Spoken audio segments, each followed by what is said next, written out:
पुरुषोत्तम विभाग योग। अब प्लीज बात नहीं करें भाई पीछे से, है ना, हो सके तो एक तो कूलर बंद कर दें, भले थोड़ा गर्मी सहन कर ले, आवाज नहीं आ रही हो तो।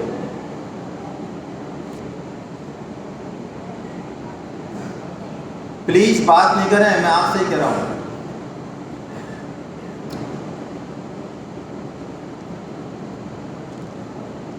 देखिए इस अध्याय की महत्ता कितनी है। गीता में पूरे 18 अध्याय हैं, उसमें से सिर्फ और सिर्फ इस अध्याय को भगवान ने अपना नाम दिया, पुरुषोत्तम योग। तो हम समझ सकते हैं कि ये अध्याय आखिर होगा कितना महत्वपूर्ण। इस अध्याय का थोड़ा सा हम बैकग्राउंड चलें। कल हमने पढ़ा 12वें अध्याय में अर्जुन ने एक प्रश्न पूछा भगवान से कि सगुण साकार की उपासना करने वाले हैं वो श्रेष्ठ हैं या निर्गुण निराकार के मार्ग से जाने वाले वो श्रेष्ठ हैं। ये एक ऐसा $1 मिलियन क्वेश्चन है गीता में, जिसका जवाब भगवान ने 73 श्लोकों में दिया। वरना अगले एक ही श्लोक, आंसर तो यहाँ पे भी एक ही श्लोक में है। इसके उत्तर में भगवान ने पूरा 12वां अध्याय कहा, पूरा 13वां अध्याय कहा और 14वें अध्याय के 20 श्लोक कहे। इतना महत्वपूर्ण प्रश्न है ये, और हमारे मन में भी इसको लेके बहुत अंतर्द्वंद रहता है। हम संप्रदायों में भी आपस में बड़ी चौंच लड़ाई रहती है, सगुण निर्गुण, निर्गुण निराकार, सगुण साकार। तो बहुत जबरदस्त प्रश्न है। तो देखिए भगवान का जो उत्तर है वो बड़ा स्पष्ट है। अगले 12.2 में ही मैया आवेश्य मनो ये माम, भगवान कहते हैं जो परम श्रद्धा से युक्त होकर मेरी सगुण साकार की उपासना करते हैं वो मेरे सर्वश्रेष्ठ भक्त हैं। ये बिल्कुल स्पष्ट कह दिया भगवान ने। लेकिन तुरंत ही भगवान ने 2 श्लोक बोले, 3 और 4, और उन्होंने कहा कि निर्गुण निराकार की उपासना करने वाले कहीं और पहुंचते हो, किसी और तत्व को प्राप्त करते हो, ऐसी बात बिल्कुल नहीं है। वो भी मुझे ही प्राप्त होते हैं। देखिए ये इतना यहाँ पे सूक्ष्म मैसेज है, इतनी उलझन है इसमें, इसको हम थोड़ा समझें। प्राय हमारा किसी न किसी एक साधना के प्रति मताग्रह सबका रहता है, और उस मताग्रह से यदि कोई हमको विपरीत बात कहे तो हमको ज़्यादा अच्छी नहीं लगती। और ये विडंबना है हमारे सनातन धर्म की, इस हिंदू धर्म की, कि इतने सारे संप्रदाय, इतने सारे शास्त्र होते हुए भी हम आपस में लड़ते हुए ही कमज़ोर बने हुए हैं। जो हमारी गुलामी का, हमारे पतन का कारण है वो कोई दूसरा नहीं है, हम ही हैं खुद ही। हम इतने बुद्धिमान हैं कि आपस में लड़ने से हमको फुर्सत नहीं मिलती, किसी एक चीज़ पे हम सहमत नहीं होते, दूसरे के दृष्टिकोण का हम आदर नहीं कर सकते। पढ़े लिखे और विद्वानों की बात कर रहा हूँ मैं, मूर्खों की तो बात ही नहीं कर रहा हूँ। मूर्ख तो कुछ भी करे, उसको तो कोई दिक्कत नहीं है। इस सगुण और निर्गुण को भी भगवान जिस समग्रता से समझाना चाह रहे हैं, उस समग्रता को पकड़ने की जरूरत है। मैं एक लौकिक उदाहरण से आपको अपनी बात स्पष्ट करूंगा।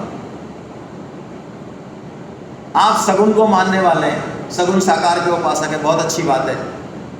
और आप बैंक में जाएं और चेक भरें, आपने लिख दिया 6,26,500 रुपये, और कैशियर ने कहा भाई साहब इसको जरा अंकों में तो लिख दो। अंक बंक क्या होता है, हम सगुण साकार है, लिख दिया ना तेरे को इसमें। और वो निर्गुणिया कहे कि मैंने अंकों में लिख दिया, मैं शब्दों में नहीं लिखूंगा। ये मूर्खता है या क्या है? सगुण साकार निर्गुण को पुष्ट करता है और निर्गुण सगुण को पुष्ट करता है। हम चुने एक मार्ग, लेकिन उस समग्रता को ग्रहण करें पहले। इस आपको जो ये किताब दी हुई है भगवत गीता जीवन संगीत, बहुत विस्तार से इसमें लिखा है।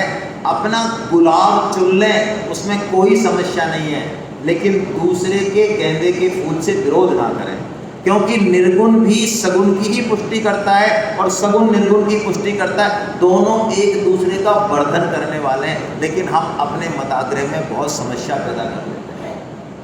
चलिए ये तो एक बात हुई। अब दूसरी बात, यदि बात ऐसी ही है जैसा कि हम अब बोल रहे हैं, कह रहे हैं, तो फिर सगुण साकार को श्रेष्ठ क्यों कहा? पहले उत्तर में उत्तर तो दे ही दिया ना 12.2 में कि सगुण साकार श्रेष्ठ है, इसमें कोई संदेह नहीं है। भगवान कितना ही कठिन प्रश्न पूछ लो पूरी गीता में, उत्तर तो अगले ही श्लोक में आएगा, तुरंत आएगा।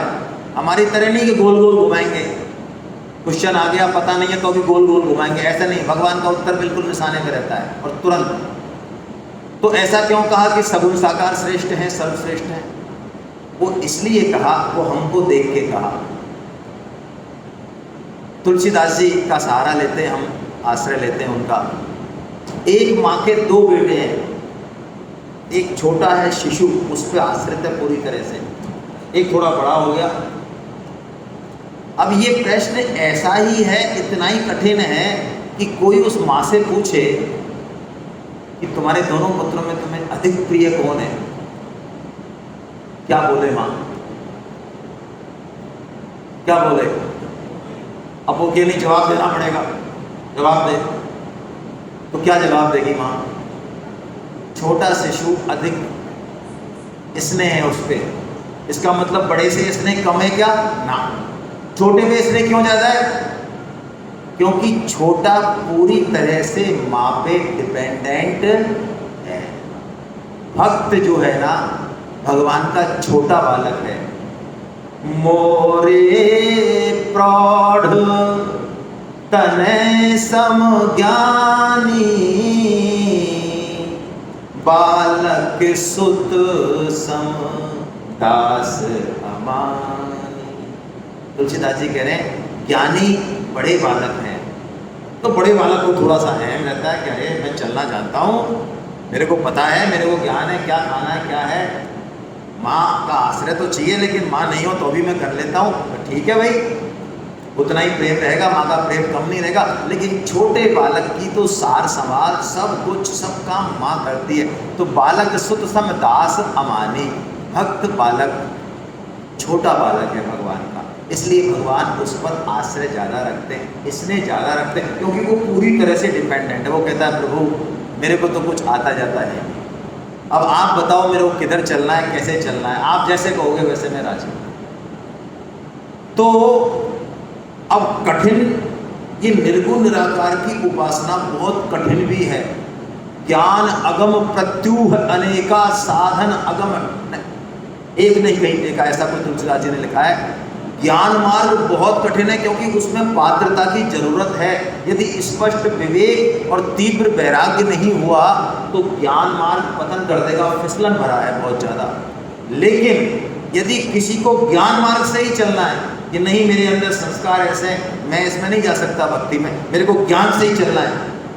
भगवान ने तो वार्निंग दे दी 12.5 में, क्लेशो दिक्तरस तेषाम अव्यक्त आसक्त चेतसाम।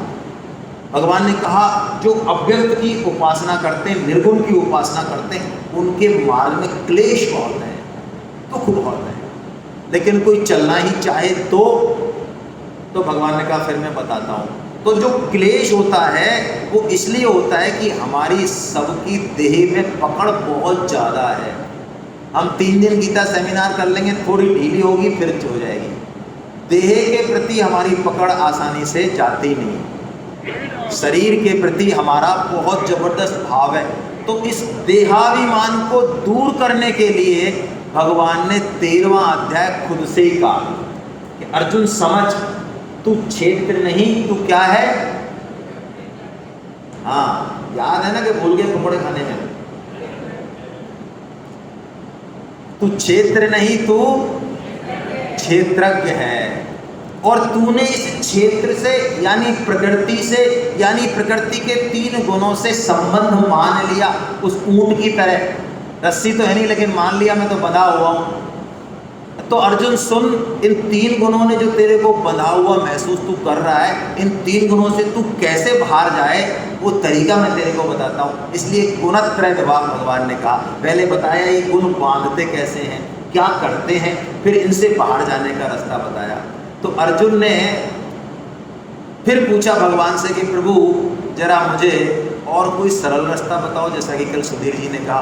तो भगवान ने 14.26 बोला, नीचे नीचे का श्लोक, माम चैयो व्यभिचारेण भक्ति योगेन सेवते से गुणान समतीतेतान ब्रह्म भूयाय कल्पते। भगवान ने कहा अर्जुन, अव्यभिचारिणी भक्ति से जो मेरा सेवन करता है वो इन गुणों से पार चला जाता है। अब समस्या आई कि अव्यभिचारिणी भक्ति क्या है। भगवान ने कहा माम, मेरा। तो भगवान आप कैसे हो, आप कौन हो, जरा आपके बारे में बताओ ढंग से। और ये अव्यभिचारिणी भक्ति हम करें कैसे? हमको तो संसार में नित्य नए नए आइटम दिखते हैं, कोई अच्छा कोई बुरा, कोई जड़ कोई चेतन, कोई ऐसा कोई वैसा, कोई गधा कुत्ता, हमें भगवान दिखता नहीं। तो ये हम अव्यभिचारिणी भक्ति करें कैसे, हमें ये तो बताओ महाराज। तो भगवान इन बातों को अब स्पष्ट करने के लिए ये 15वां अध्याय बोल रहे हैं। और देखिए इस 15वें अध्याय को भगवान ने खुद ने शास्त्र कहा। गीता अपने आप में शास्त्र है, लेकिन यदि कोई गीता को भी ना पढ़े,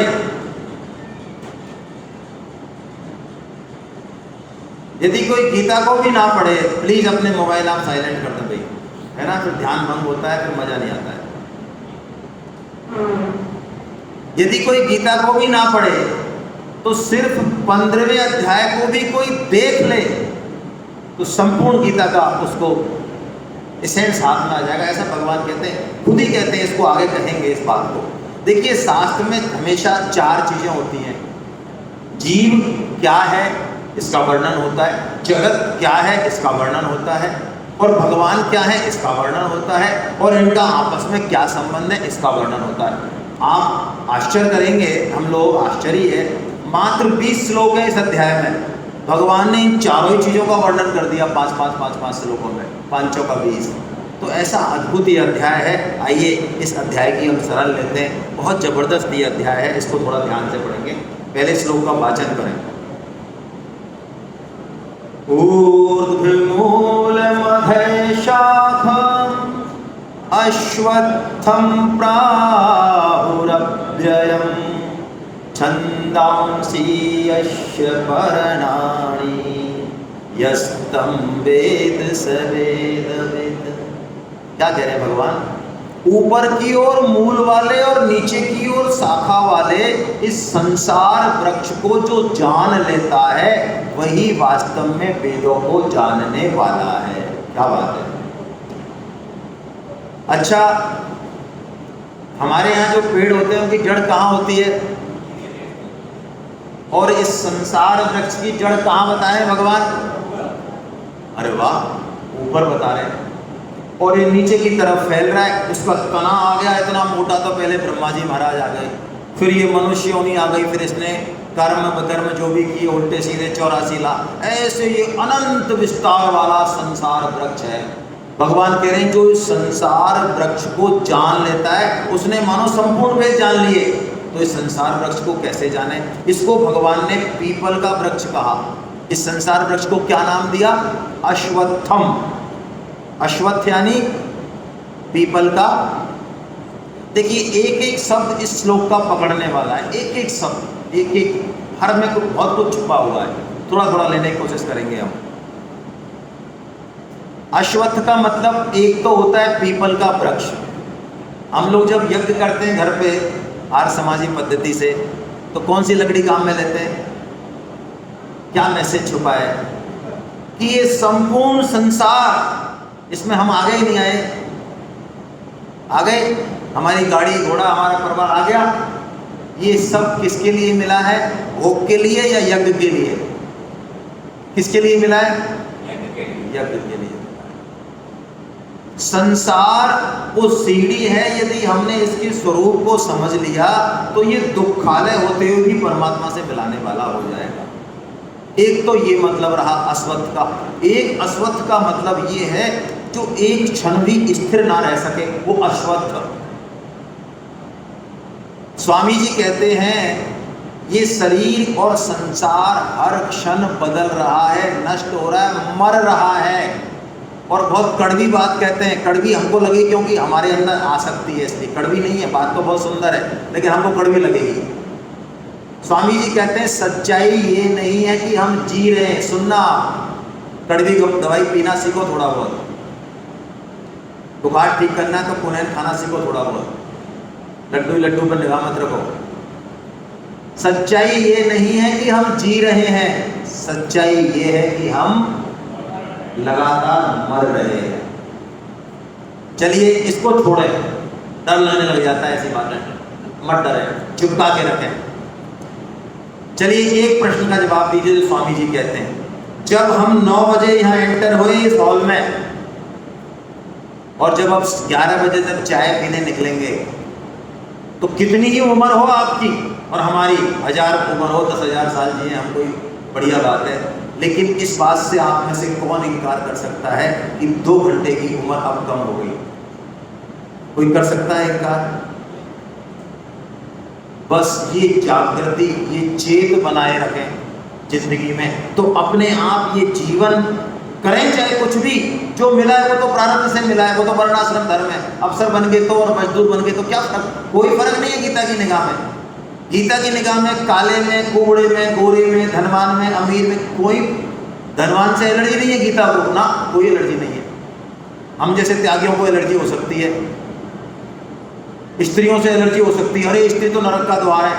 हाँ, आए हम उसी द्वार से हो भले, हाँ, लेकिन नरक का द्वार है तो वो नरक का द्वार इसलिए प्रॉब्लम यहाँ पर है खोपड़ी में।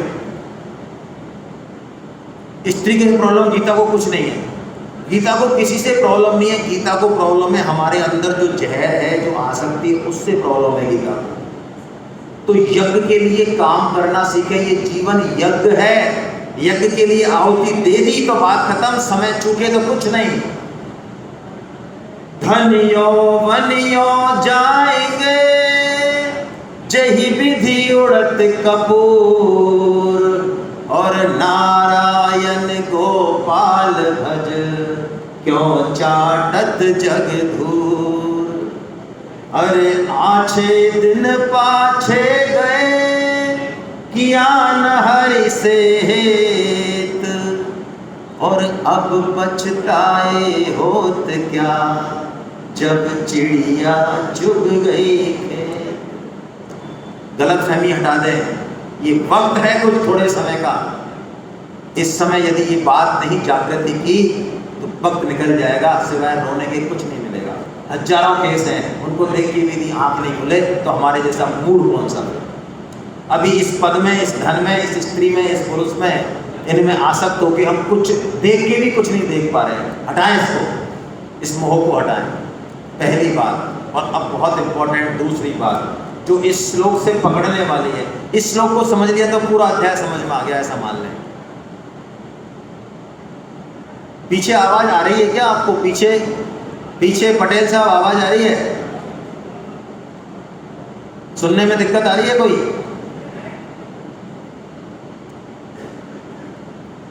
अच्छा, आपको यदि किसी वृक्ष का पोषण करना है, पल्लवित पुष्पित करना है वृक्ष को, पकड़ना बात को बहुत गहरा मैसेज है, तो आप पानी कहाँ देते हो?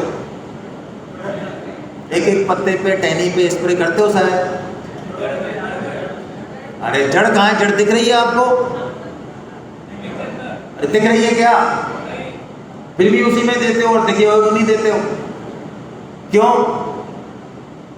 अरे क्यों का? जड़ में देने से सबके पास पहुंच जाता है, हमको पता है, इसलिए तो देते हो। जड़ में दे दिया तो पूरे वृक्ष का पोषण हो गया, इसलिए देते हैं। और किस लिए देते हैं? तो संसार वृक्ष की जड़ कहाँ है? क्या लगता है आपको? एक भगवान श्री कृष्ण का हम काम करें तो संसार का कोई काम बाकी रह जाएगा? बहुत बड़ी गलतफहमी है लोगों के।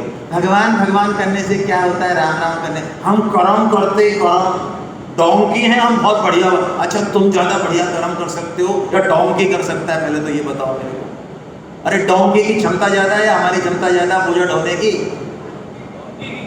डोंकी की है, तो बढ़िया वाले डोंकी बनो। एक तो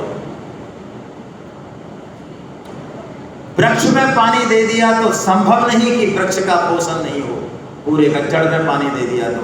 भगवान कह रहे संसार वृक्ष की जड़ में हूं अर्जुन, यदि जड़ को छोड़ दिया सारे वृक्ष को पोष लो, कुछ नहीं होगा। मैं बहुत स्पष्ट शब्दों में कहता हूँ, इंटेलेक्चुअल्स बैठे हुए हैं, बुरा माने मुझे कोई परवाह नहीं रहती। आपने जिंदगी में कुछ भी कमाया है, बड़े से बड़े वैज्ञानिक रहे हो आप, बड़े से बड़े समाज शास्त्री रहे हो आप, दुनिया में नाम हो आपका, बड़े बड़े ब्रिज बनाए हो आपने, कुछ भी किया हो, दुनिया डंका पीटती हो आपका, मैं कहता हूँ ये सब जीरो है। आप कहते हैं जीरो की वैल्यू नहीं होती, हाँ होती है, होती है। वैसे कुछ नहीं होती, जीरो जीरो ही है। लेकिन यदि आपने राम नाम का अंक नहीं पकड़ा, एक इस जड़ को नहीं पकड़ा आपने, यदि जड़ को पकड़ लिया तो ये आपकी एक जीरो भी होगी जिंदगी में, वो 10 हो जाएगी। और यदि आपने जड़ को नहीं पकड़ा, आप 1000 जीरो कमा लें, आप 0/0 ही रहेंगे। राम नाम को अंक है और अंक बिना सब सून, और अंक गए कछु हाथ नहीं, अंक भये 10 गुण। कुछ भी करें आप, मैं कह रहा हूं कुछ भी, अब इसमें सब कुछ आ गया, बड़े से बड़ा समाधि, बड़े से बड़ी भक्ति, कुछ भी करें आप, वो जीरो हो जाएगी यदि इसको नहीं पकड़ा तो। ये पूरा श्लोक भगवत गीता के मैसेज को बहुत अच्छे से प्रेषित करता है। इसको कुंजी बनाए हम जीवन जीने की। याद रखें इस बात को जो भगवान ने इतने स्पष्ट तरीके से कह दी। अब भगवान कहते हैं, अर्जुन तेरे को इस संसार वृक्ष को काटना है, काटेगा जब भी तो पहुंचेगा मेरे पास। इतना लंबा चौड़ा वृक्ष है कि महाराज ऐसे कटेगा क्या मेरे से? ये तो अनंत शाखाओं वाला वृक्ष ही कटेगा कैसे प्रभु? तो भगवान ने कहा मैं देता हूँ तेरे को, मैं तेरे को कुल्हाड़ी देता हूँ, कुल्हाड़ी।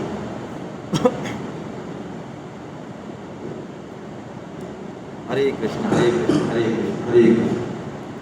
भगवान कहते हैं ऐसे नहीं कटेगा ये, मैं तेरे को कुल्हाड़ी देता हूँ, उस कुल्हाड़ी से काट तो बहुत जल्दी से कट जाएगा ये वृक्ष।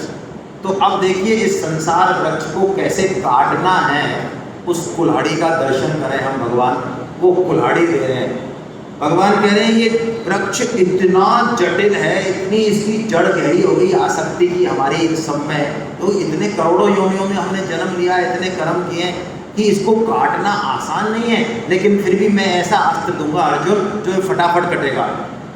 हाँ ऐसा, हाँ अच्छा एक चीज बताओ, आपके पास 1 किलो रुई है और आपके पास 100 ट्रक रुई है, एक साथ रखिए 100 ट्रक रुई, उनको जलाने के लिए इसको 1 किलो वाले को तो 1 तीली काफ़ी है, उसको कितनी तीली चाहिए माचिस की? उसको भी एक ही चाहिए। 100 ट्रक है महाराज, बस तो ऐसा ही चक्कर है कुछ। वो भगवान दवाई ऐसी देंगे चाहे कितना ही बड़ा वृक्ष हो, ये एक संग धराशायी हो जाएगा। आइए दवाई कैसी है वो देखते हैं जरा। दवाई ऊपर के श्लोक की सिर्फ नीचे की लाइन लेंगे। अश्वत्थमेनं सुविरूढ़मूलम् असंगशस्त्रेण दृढ़ेन चित्वा।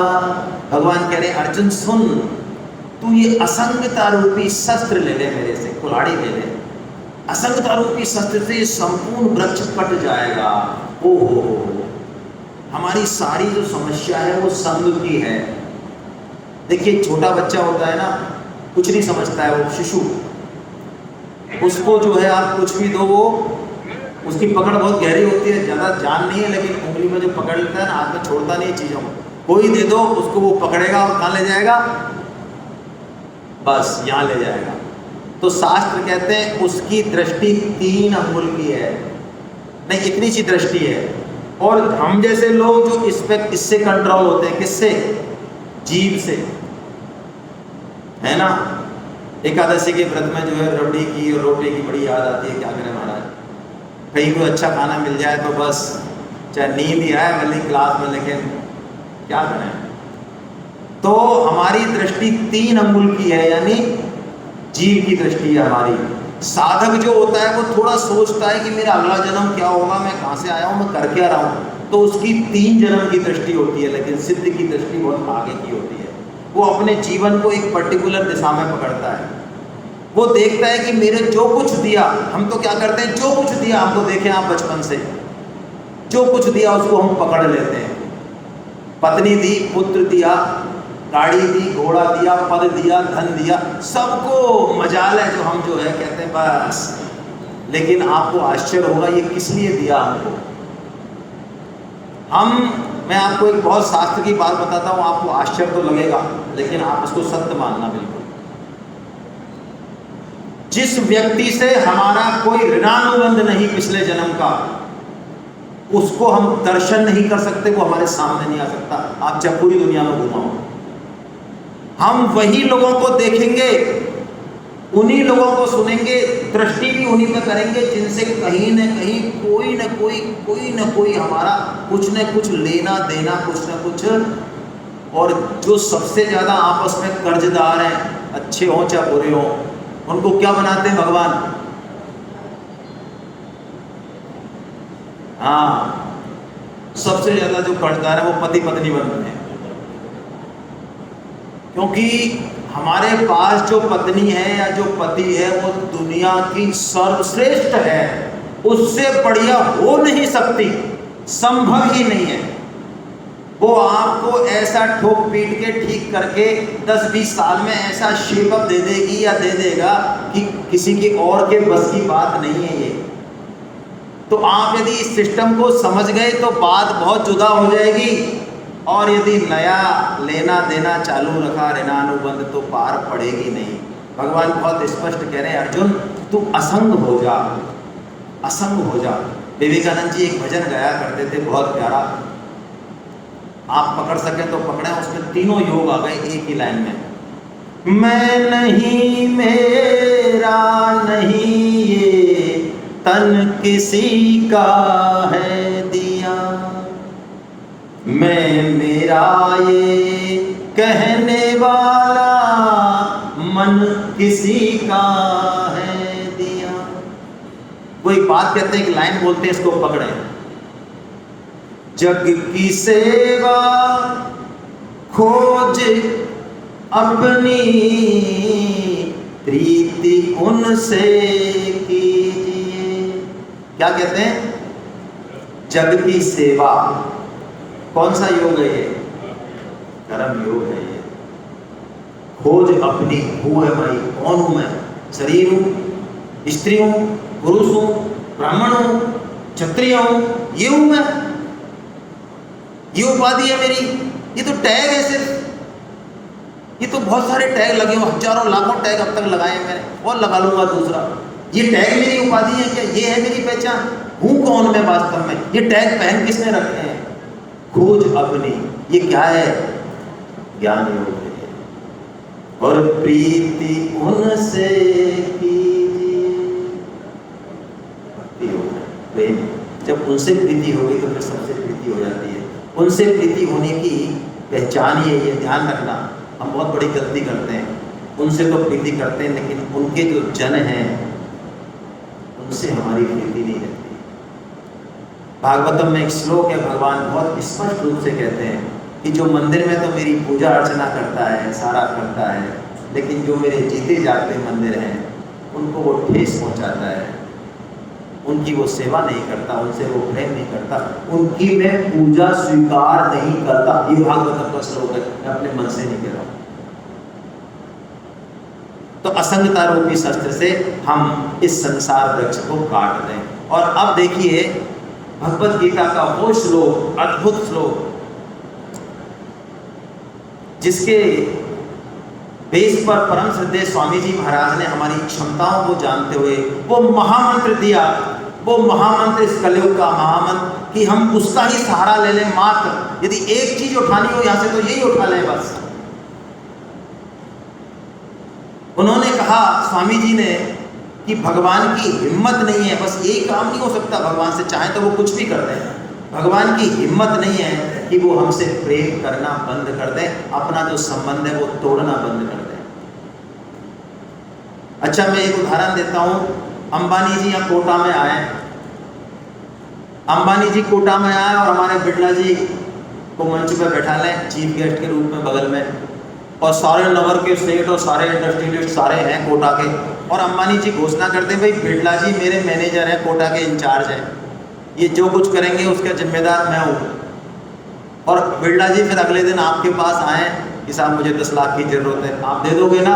हाँ दे देंगे, क्या दिक्कत है। अंबानी जी कह के गए और अंबानी जी तो कहे नहीं। और बिरला जी आए, देखो हम अंबानी जी के मैनेजर है महाराज, हमें जरूरत है 5 लाख की, दे दोगे? कौन देगा? देखिए क्या घटा है इस श्लोक में, आप देखिए वो परम पिता परमेश्वर चीख चीख के कह रहा है कि तू केवल और केवल मेरा ही है। वो घोषणा कर दे, बात तो उसी की है, हमें तो सिर्फ मोहर लगानी है। वैसे ही घोषणा तो उसने कर दी, हमें तो वैसे ही झूठे सच्चे कहना है, हाँ प्रभु हम तेरे ही हैं। और नहीं कहेंगे तो क्या हम उसके नहीं रहेंगे? उल्लू को सूरज नहीं दिखता तो सूरज होता थोड़ी है। कोई मूर्ख राज, कोई आधुनिक विज्ञानी ये माने मैंने तो अपने पिता को देखा ही नहीं कभी। कौन बाप है? मैं बाप को किसी को नहीं मानता, तो उसके मानने से उसका बाप होता थोड़ी है। ऐसा ही है? ऐसा नहीं है। बाप तो है, बाप है तो बेटा है, वो माने चाहे ना माने। क्या घोषणा कर रहे हैं भगवान? इसी श्लोक से स्वामी जी ने ये महामंत्र निकाला है, हे नाथ, हे मेरे नाथ, मैं केवल आपका हूँ। हे नाथ, हे मेरे नाथ, मैं आपको बोलूँ नहीं। बस हम ये पकड़ लें। हम कलयुग में इससे ज़्यादा जरूरत नहीं है। बहुत ज़्यादा अपने आप को तुर्रम नहीं समझे, कुछ नहीं कर सकते। हम टेर लगा सकते हैं बस, और सुनते हैं वो, सुनते हैं। तो आइए टेर लगाते हैं, हम फिर श्लोक का वाचन करेंगे, है ना, बिना किसी लज्जा के, बिना किसी संकोच के। कोई देखे देख और कोई हंसे हंस, हम तो ऐसे ही बावले हैं। आइए, हे नाथ, हे मेरे नाथ, मैं केवल आपका हूँ। हे नाथ, हे मेरे नाथ, आप कृपा करो, मैं आपको भूलूं नहीं। नारायण नारायण। ममी वांसो जीव लोके जीव भूता सनातना मनः षष्ठानीन्द्रियाणि प्रकृति स्थानि कर्षति। भगवान कह रहे हैं माम एव अंशो, केवल और केवल तू केवल मेरा है। लेकिन तूने किया क्या?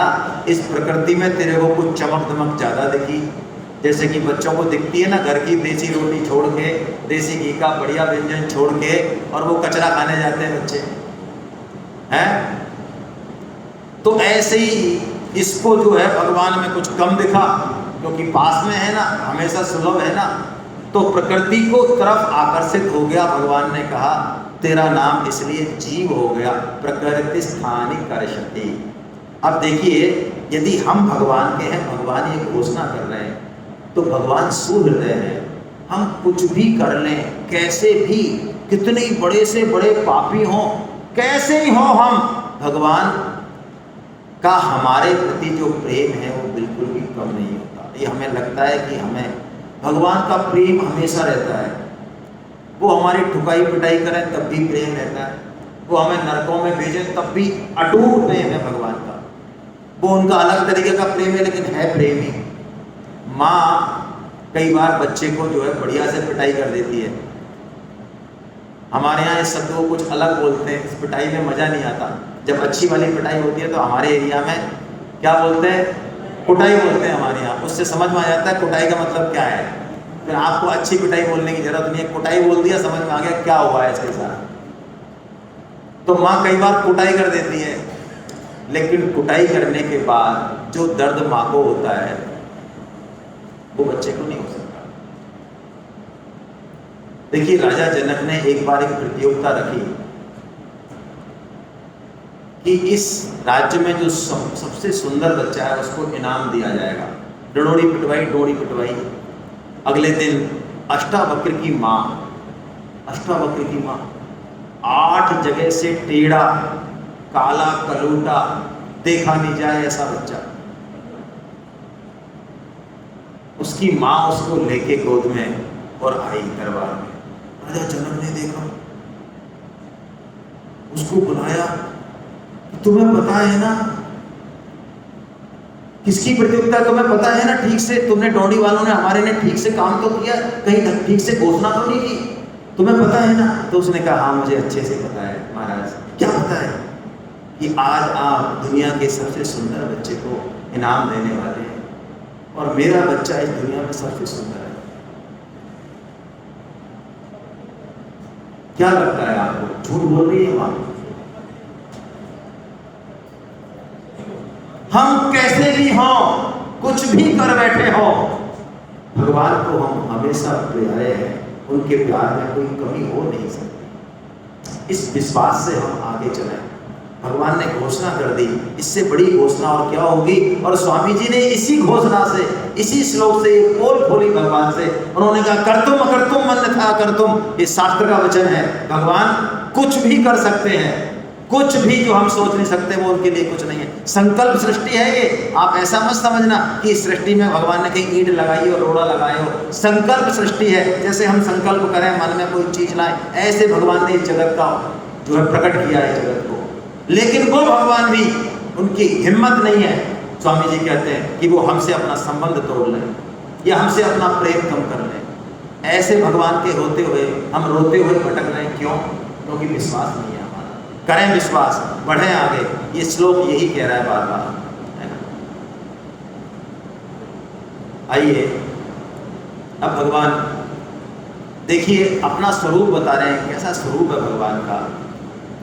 और जो लोग वेद पढ़ते हैं, मैं उनके हाथ जोड़ के निवेदन करता हूँ, मेरा कोई आग्रह नहीं है, मजाक वो भी नहीं है, लेकिन मैं निवेदन करता हूँ जरा गीता के श्लोक को देखें।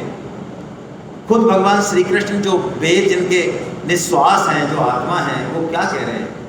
सर्वस्य चाहम हृदि सन्निविष्टो मत्तः स्मृतिर्ज्ञानमपोहनं च वेदैश्च सर्वैरहमेव वेद्यो वेदान्तकृतवेदविदेव चाहम्।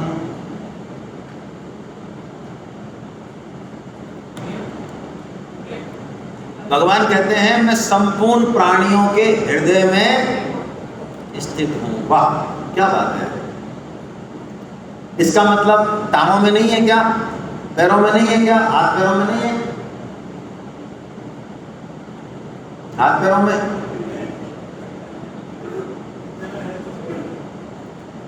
फिर क्यों कहा हृदय में ही हूं? कोई बताएगा? एनीबॉडी?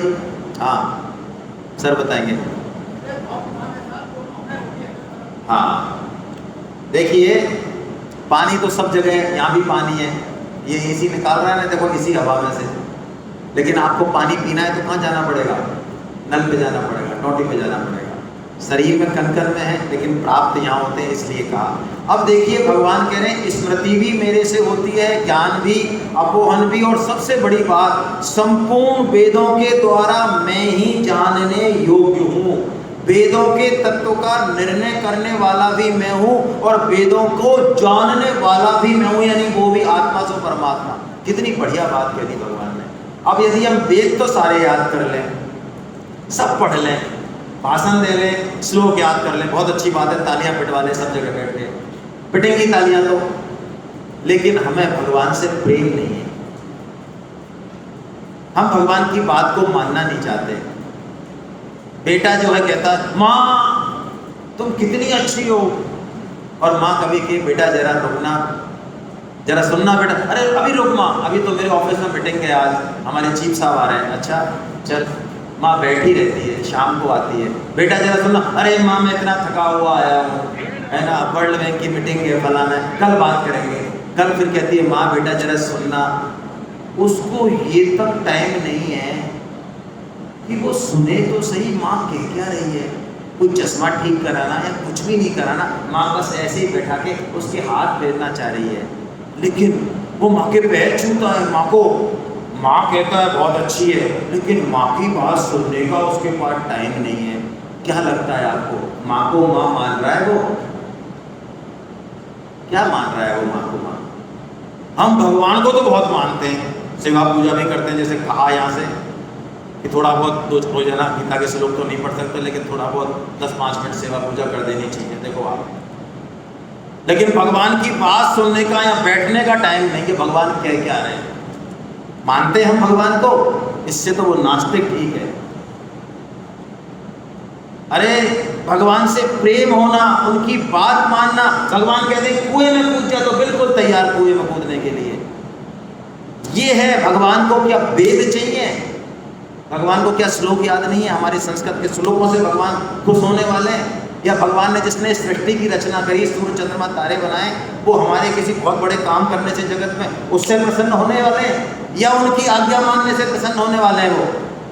हम पूछें तो सही जरा भगवान से, आप चाहते क्या हैं प्रभु, आपकी क्या है, हम क्या करें बताओ, आप क्या आदेश है आपका। और यदि हमने ये नहीं जाना, सब कुछ जान लिया, सब गीता भी पढ़ ली, तो कुछ नहीं जाना हमने। षडंगादि वेदो मुखे शास्त्र वेद्या कवित्वादि गद्यम सुपद्यम करोति। क्या मतलब?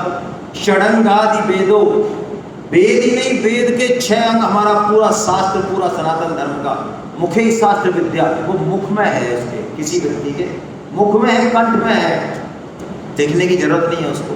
और कितना कंठ में है? कवित्वादि गद्यम सुपद्यम करोति। उसको आप संस्कृत का श्लोक तो वो पद्य में सुना दे, पद्य तो वो संस्कृत का श्लोक बना दे, ऐसा पांडित्य उसके पास। लेकिन शास्त्र क्या कह रहा है? यशोदा किशोरे मनोवे न लग्नम ततः किम ततः किम ततः किम ततः किम। यदि उस भगवान श्री कृष्ण के चरण कमलों में उसका प्रेम नहीं हुआ तो उसने क्या किया, क्या किया, क्या किया, दूर किया उसने। तो मैं, क्या आप जानना चाहते हैं भगवान क्या करना चाहते हैं, क्या हमसे क्या चाहते हैं? आप चाहते हैं क्या ये जानना? बहुत कम मुंडी हिल रही है, धीरे धीरे सब चाहते हैं। तो निकालिए 12वें अध्याय का 13वां श्लोक निकालिए, किताब खोलिए, शायद पेज नंबर मुझे याद नहीं है, कोई बोले पेज नंबर।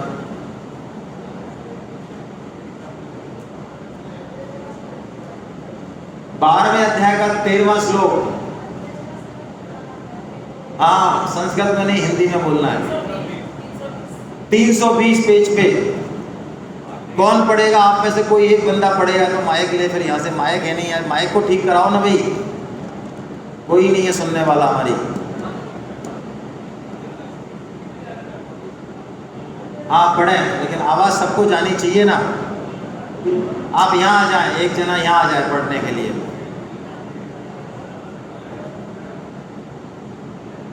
हिंदी अर्थ पढ़ें, हिंदी पढ़ें, संस्कृत नहीं पढ़नी, हिंदी पढ़ें। संस्कृत कितने लोग समझते हैं? संस्कृत तो हम ही बहुत हैं लोगों को जलाने के लिए। जो किसी से थोड़ा आगे, जो किसी से द्वेष नहीं करता, लेकिन सभी जीवों का दयालु मित्र है, जो अपने को स्वामी नहीं मानता और विद्या अहंकार से मुक्त है, जो सुख दुख में संभाव रखता है, सहिष्णु है, सदैव आत्म संतुष्ट रहता है, आत्म संयमी है, तथा जो निश्चय के साथ इसको मुझ में 20वां नहीं, 12वें अध्याय का 13वां श्लोक। आप एक हाथ से तो माइक पकड़ो आप, चलिए छोड़ो, आप मेरे को दे दो, छोड़ो आप, छोड़ो, ठीक है। चलिए आप लोग किताब से पढ़िए, मैं पढ़ता हूं।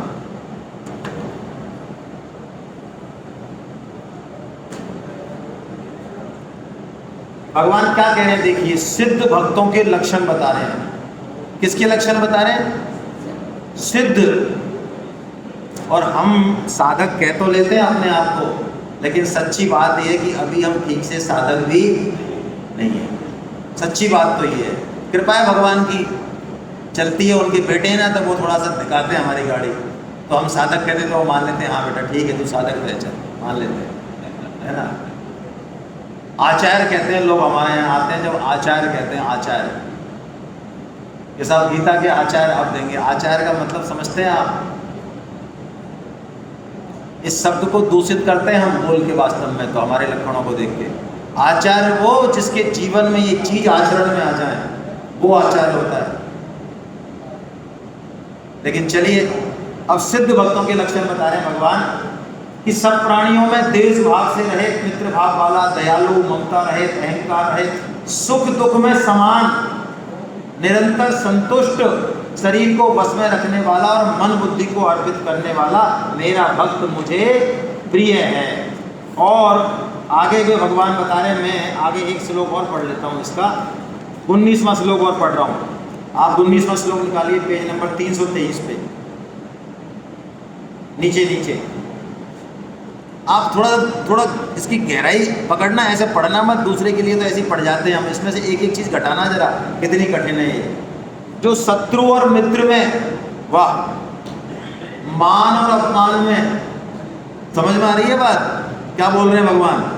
शत्रु और अपने पड़ोसी को देख लेना जरा इस सेंटेंस को पढ़ते समय। शत्रु और मित्र में मान और सम है, दोनों में समान है। मित्र आए चाहे शत्रु आए डंडा लेके, और हमारा अपमान हो बिना बात के तब भी, और हमारी बढ़ाई हो खूब, अरे महाराज बहुत ही टॉप के आदमी हो आप, तो दोनों में वो समान है, वाह।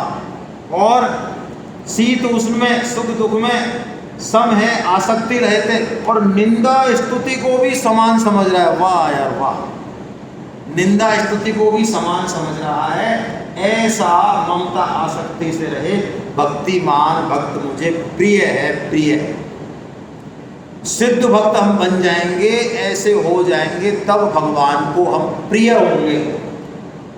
अच्छा, इनमें से सच्चे हृदय से हाथ रखो, हाथ हृदय पे हाथ रखो आप सच्चे भाव से। भाई मैं तो अपनी जानता हूँ, आपकी नहीं जानता हूँ, हो सकता है कोई एक आध दो निकले आए। इनमें से एक भी गुण आप छांटे, एक भी, और उसमें कोई ऐसा है हाथ खड़ा कर सकता है कि महाराज देखो ये तो मेरे घट गया है, एक भी। मैं आपको घटना सुनाता हूँ स्वामी जी महाराज की।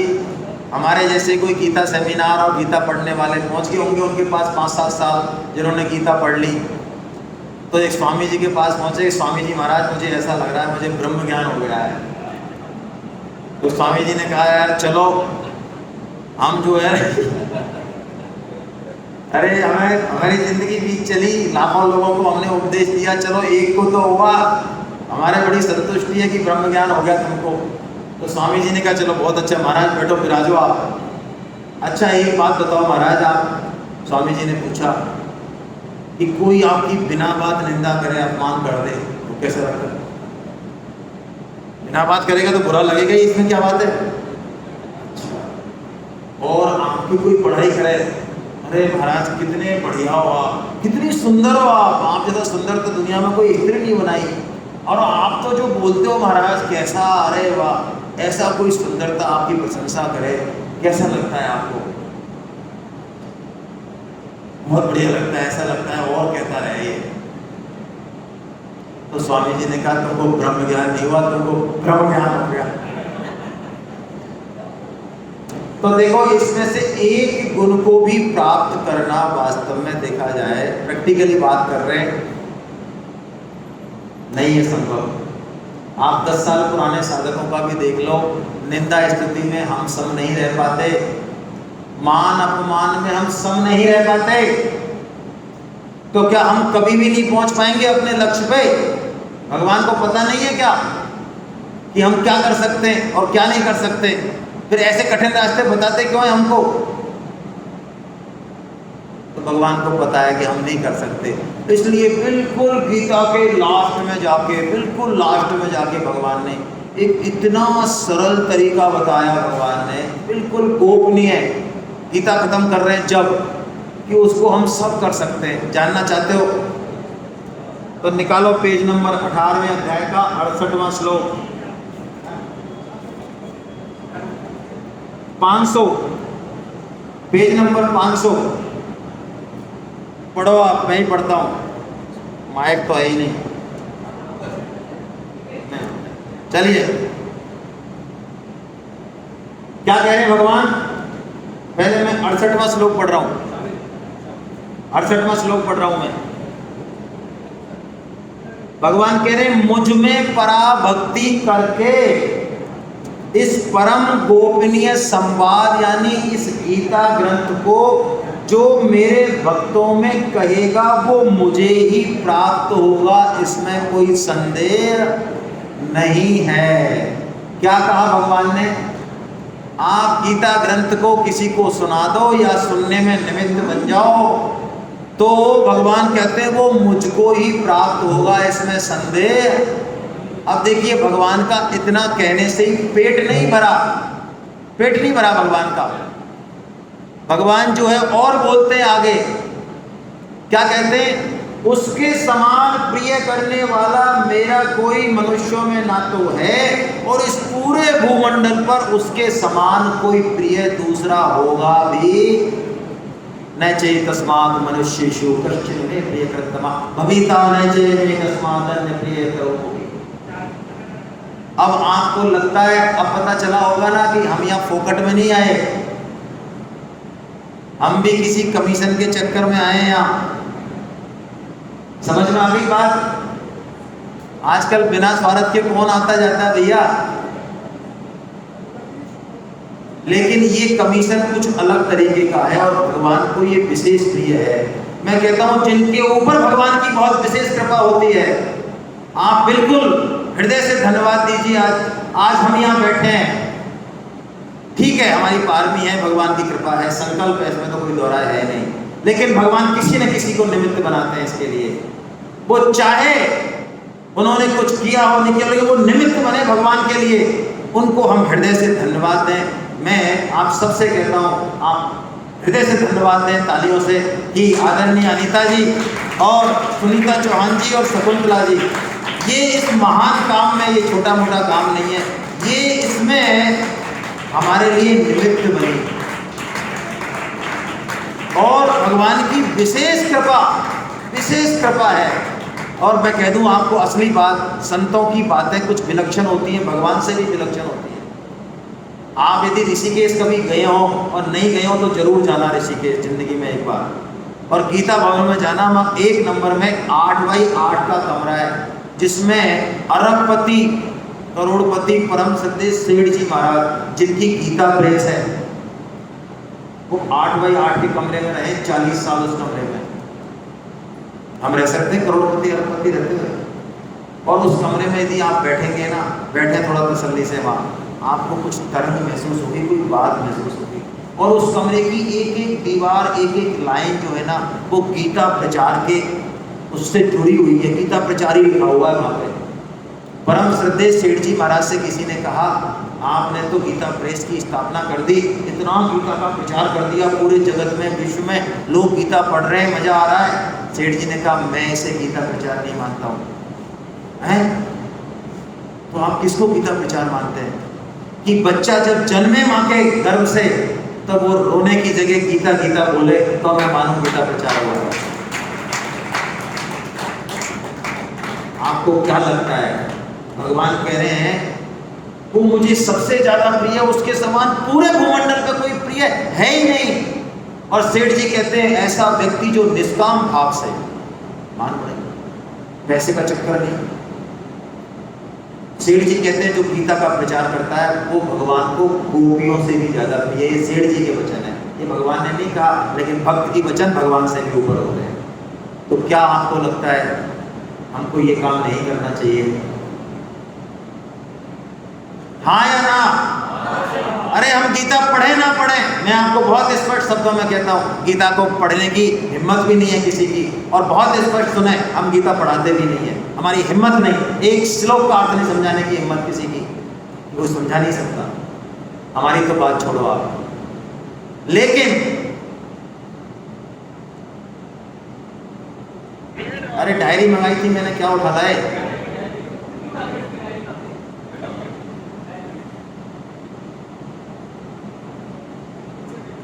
तो इनको लेके जाओ। हेलो,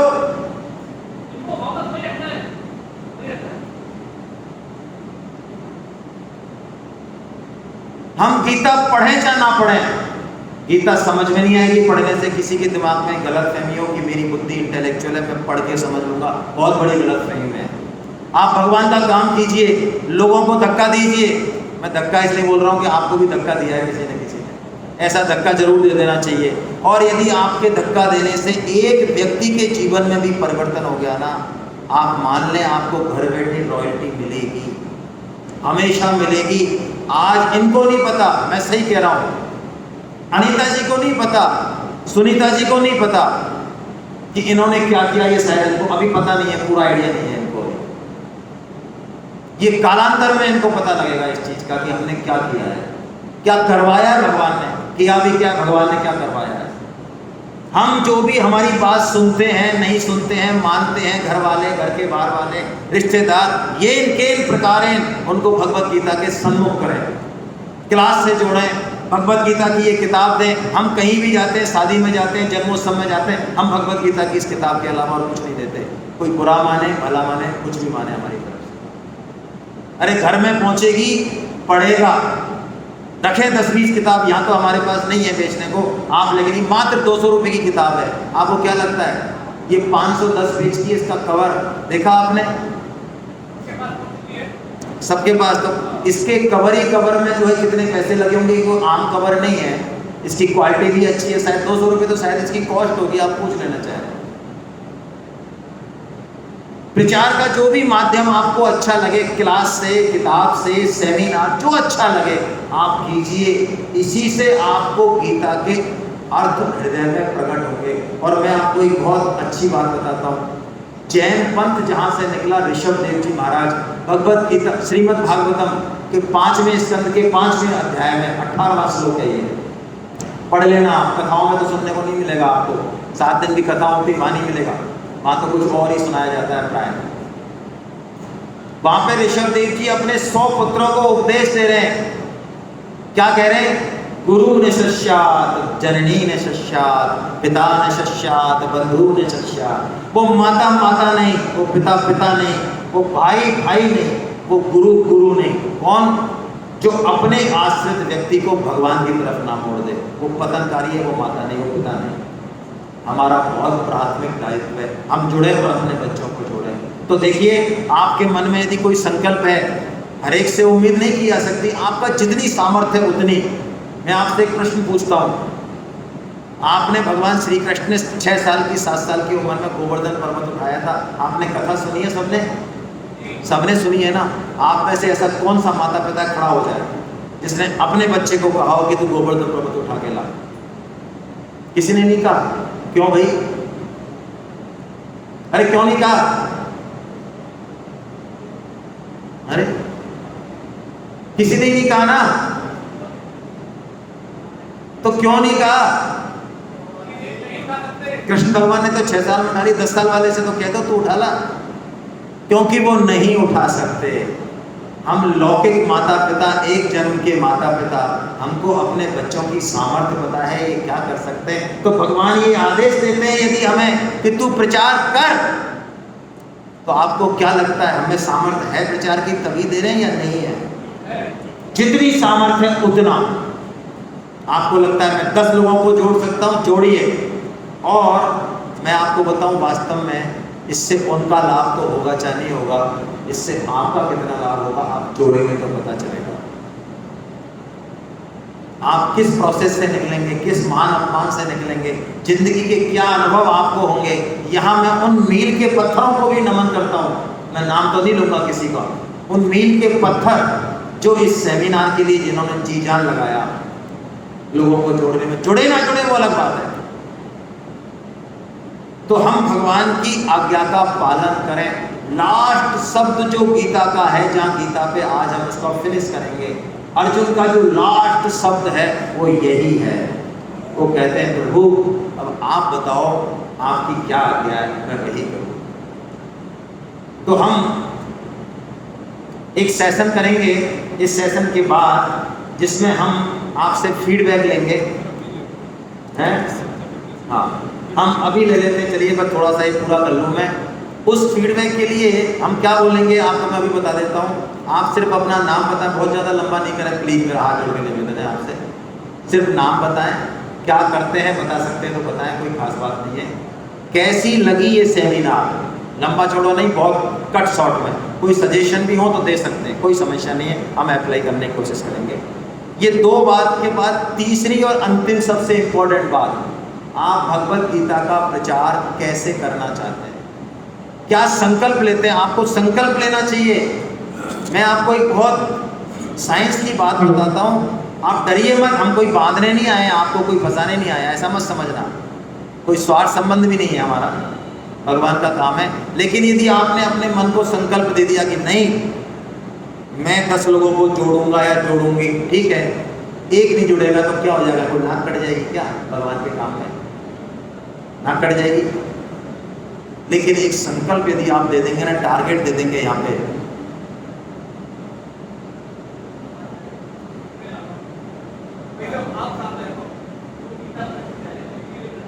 यदि टारगेट आप दे देंगे तो ये मन और बुद्धि उसको जो है पूरा करने में लग जाएगा। और यदि आप टारगेट नहीं देंगे कि नहीं हम तो करते ही रहते हैं तो कर ही लेंगे, ऐसा मत छोड़े अपने आप को। आप माने मेरी बात, हमें भी करीब 50 से ज़्यादा अनुभव है सेमिनार का, आप लोगों का ही अनुभव है, हमारा तो कई का अनुभव है।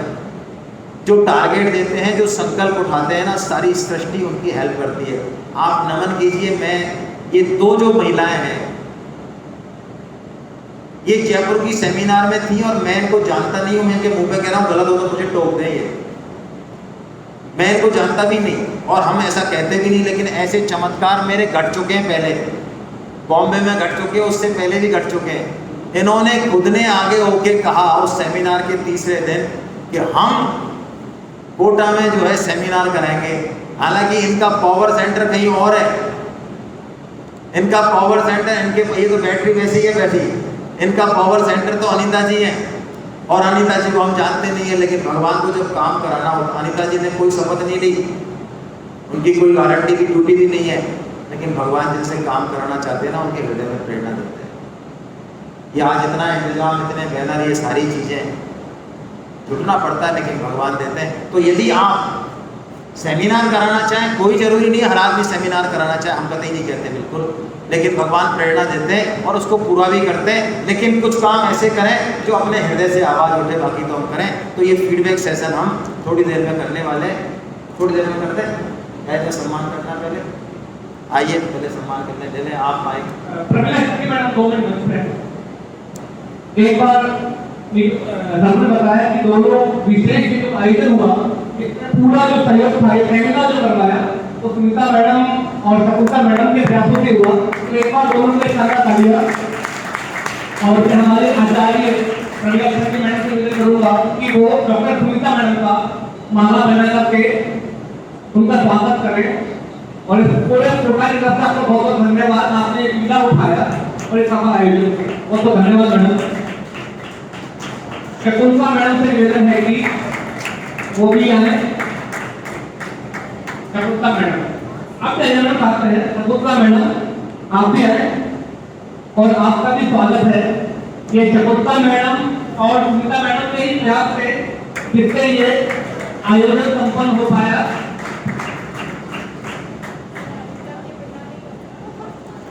आप दोनों के नहीं जयपुर के अंदर ये वो लिया था, असली तो प्रण संकल्प लिया था कि ये आयोजन हो और हम सबको केवल इनके साथ जुड़े। हम लोग तो बाहर से हम लोगों ने एंट्री मारी, मैंने तो कार्यक्रम के 2 दिन पहले एंट्री मारी, उसके पहले सेमिनार के बारे में कुछ मालूम ही नहीं था। लेकिन जो पूरा प्रयास था, जो इस सेमिनार की नींव रहे, वो सुनीता मैडम और शकुंतला मैडम रहे, जिनके एक बार जोरदार तालियां। और जैसे कि भैया ने बताया कि जब हम कोई पवित्र कार्य करते हैं, जब कोई ईश्वर का धर्म का कोई कार्य करते हैं, तो मैंने कितनी अदृश्य शक्ति हमारा साथ देती है। हम चाहे कमजोर हो, आर्थिक रूप से, शारीरिक रूप से, कैसे भी कमजोर हो, अगर गोविंद की लीला ऐसी होती है कि वो अपने आप ऐसे हालात, ऐसी परिस्थितियां, ऐसे लोग देख सकते हैं जो वो कार्यक्रम प्रदर्शित हो जाता है। तो इस पूरी रेलगाड़ी के इंजन थे वो डॉक्टर अनिता चौहान मैडम थी। अनिता मैडम जी, अनिता मैडम के एक बार जोरदार तालियां। ये सारी व्यवस्था, सारा आयोजन कब अनिता मैडम के माध्यम के रूप में हुआ, गोविंद ने माध्यम के रूप में इनको सुना। तो एक बार अनिता चौहान मैडम के लिए शानदार तालियां। स्वागत है आपका। ये सारी व्यवस्थाएं मैडम ने की, मैडम के ही प्रयासों से ये सब संपन्न हुआ। मैडम आप आए तो बुला लो, गवर्नमेंट में हमारी हमको विश्वास करो। आइए आइए आइए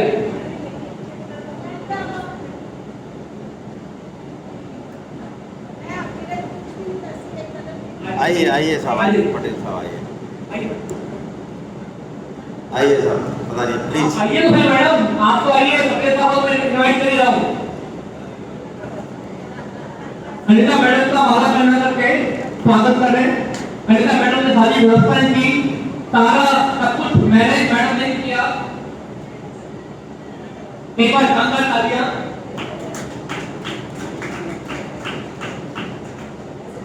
इस कार्यक्रम में कुछ लोग जो होते हैं बेटा ईट होते हैं, वो गणेश जी मंदिर के हम उनकी स्थापना कर देते हैं और गणेश जी की स्थापना से ही वो सारा कार्यक्रम संपन्न होता है।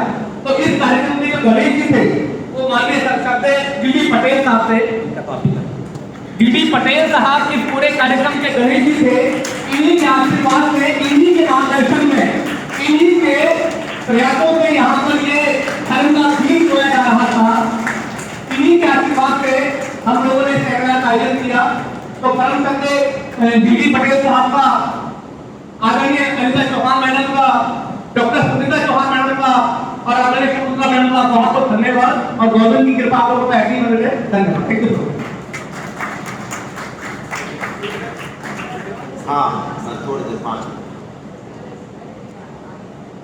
हरे कृष्णा हरे कृष्णा। देखिए भगवान ऐसी विलक्षण बात कहके और अब अपने बारे में वर्णन कह रहे हैं। भगवान कह रहे हैं मेरा नाम जो पुरुषोत्तम है उसका क्या मतलब है।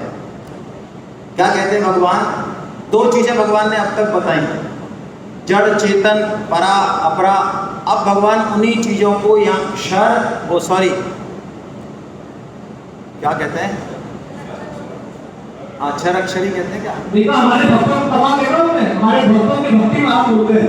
हाँ मेरा दिमाग कहीं चला। हाँ अक्षर अक्षर नहीं, भगवान यहाँ पे थोड़ा अलग टर्मिनोलॉजी इस्तेमाल करते हैं। दोनों चीजों को पुरुष कहते हैं भगवान। एक तो क्षर पुरुष, एक अक्षर पुरुष। और भगवान कहते हैं मैं क्षर से अतीत हूँ और अक्षर से उत्तम हूँ। अर्थात अक्षर यानी हम, आत्मा, इसलिए मैं पुरुषोत्तम नाम से विख्यात हूँ। और भगवान आगे कहते हैं 19वें श्लोक में, हे भरतवंशी अर्जुन, जो इस प्रकार मोह रहित मनुष्य मुझे पुरुषोत्तम जानता है वो सर्वज्ञ सब प्रकार से मेरा ही भजन करता है। यो माम असम्मूढ़ो जानाति पुरुषोत्तमा से सर्वविद भजति माम सर्वभावेन भारत। क्या मतलब है? सर्वविद और सर्वभाव, ये 2 शब्द बड़े इंपॉर्टेंट हैं।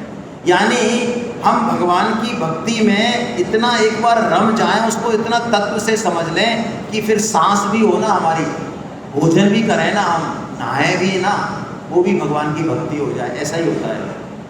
जो वास्तव में भक्त हैं वो बहुत छुपा के रखते हैं अपने आप को। वो 24 घंटे का भजन करते हैं। वो भक्त जो होता है वो कोई 23 घंटे या 22 घंटे भजन नहीं करता, हमारी तरह 1 घंटा आधे घंटे नहीं करता। वो 24 घंटे का साधना करता है। वो 24 घंटे साधना का मंत्र है ये। और भगवान इस चैप्टर को क्लोज करते हैं, इति गुह्यतमं शास्त्रम इदं उक्तमया नघ एतत् बुद्धत्वा बुद्धिमान् शाकृत्यश्च भारत। अर्जुन ये अत्यंत गोपनीय शास्त्र ये मैंने तुझसे कह दिया है।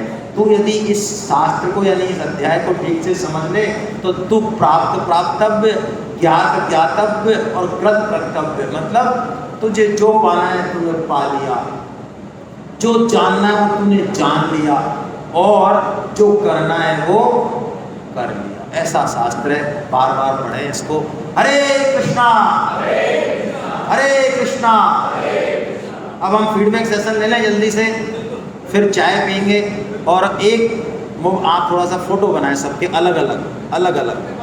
पर्सनल, एक मिनट के वो वाले।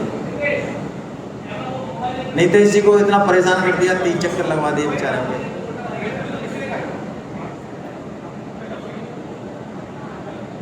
चलिए, और एक मेरे को डायरी पेन, कौन सर आप डायरी पेन ले लें।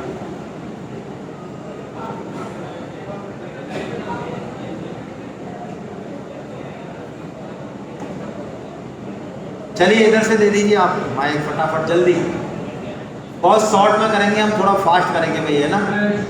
अपन फीडबैक पहले आपने करना स्टार्ट कर रहे हैं। फीडबैक में क्या-क्या बोलना है आप कर रहे हाँ, हैं। देखिए अपना नाम बोलिए और कैसी लगी सेमिनार, इसमें कोई सजेशन हो वो बताइए शॉर्ट में प्लीज, और संकल्प क्या चाहते हैं।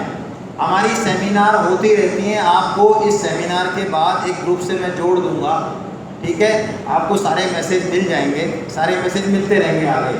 आप अपना संकल्प किसी भी सेमिनार में, हमें तो भगवान का काम करना है, हमें क्या करना है, जहाँ भी हो हम जिनको भी जोड़ सकें, जितना सामर्थ्य है उतना करें, बस इतनी सी बात है। संकल्प ले लें, यस प्लीज, शुरुआत कहीं से भी कर रहे हैं, थोड़ा जल्दी करें। मैं निधि भावना, हेलो मोबाइल,